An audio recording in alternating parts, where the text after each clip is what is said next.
Chỉ vì nhớ anh, tự dưng một ngày bắt xanh. Chỉ vì nhớ anh thôi mà giờ đây mình em ngồi hát khúc ca ngất ngơ. Liệu anh có phiền nếu em tự dưng một ngày bỗng nhiên trong mong nhiều hơn vài sự tin. You are my baby boy, I just wanna be your only choice. Bao một chút qua anh đâu đâu hay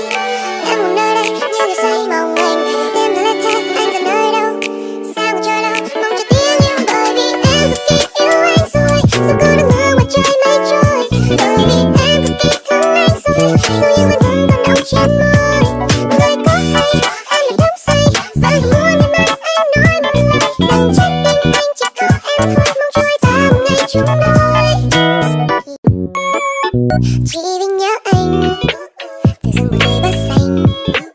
Chỉ vì nhớ anh thôi mà giờ đây mình em ngồi hát khúc ca ngất ngơ. Liệu anh có phiền nếu em tự dưng một ngày bỗng nhiên trong mong nhiều hơn vài sự tin. You are my baby boy, I just wanna be your only choice. Bao một chút qua anh đâu đâu hay em một nơi đây như người say mong anh về đêm đã lên thế anh giờ nơi đâu sao còn chờ đâu mong cho tiếng yêu bởi vì em cực kỳ yêu anh rồi sao cứ đứng ngơ ngoài trời mây trôi bởi vì em cực kỳ thương anh rồi dù yêu anh vẫn còn đau trên môi người có hay em bị đắm say và muốn em anh nói một lời rằng trái tim anh chỉ có em thôi mong trôi ta một ngày chúng đôi chỉ vì nhớ anh tự dưng một ngày bắt xanh. Chỉ vì nhớ anh thôi mà giờ đây mình em ngồi hát khúc ca ngất ngơ. Liệu anh có phiền nếu em tự dưng một ngày bỗng nhiên trong mong nhiều hơn vài sự tin. You are my baby boy, I just wanna be your only choice. Bao một chút qua anh đâu đâu hay em một nơi đây như người say mong anh về đêm đã lên thế anh giờ nơi đâu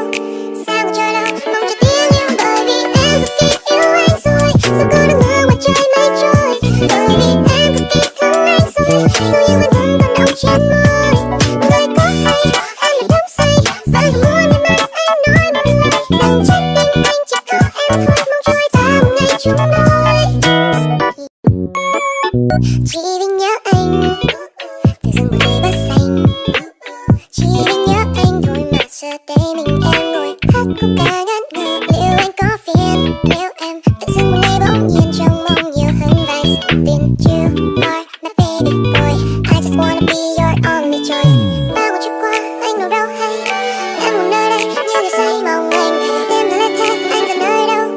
sao còn chờ đâu mong cho tiếng yêu bởi vì em cực kỳ yêu anh rồi sao cứ đứng ngơ ngoài trời mây trôi bởi vì em cực kỳ thương anh rồi dù yêu anh vẫn còn đau trên môi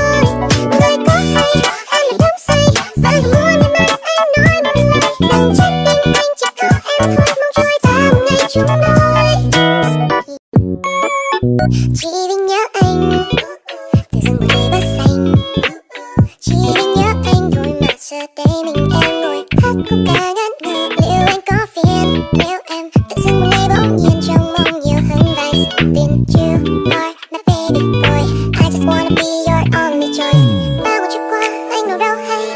em một nơi đây như người say mong anh về đêm đã lên thế anh giờ nơi đâu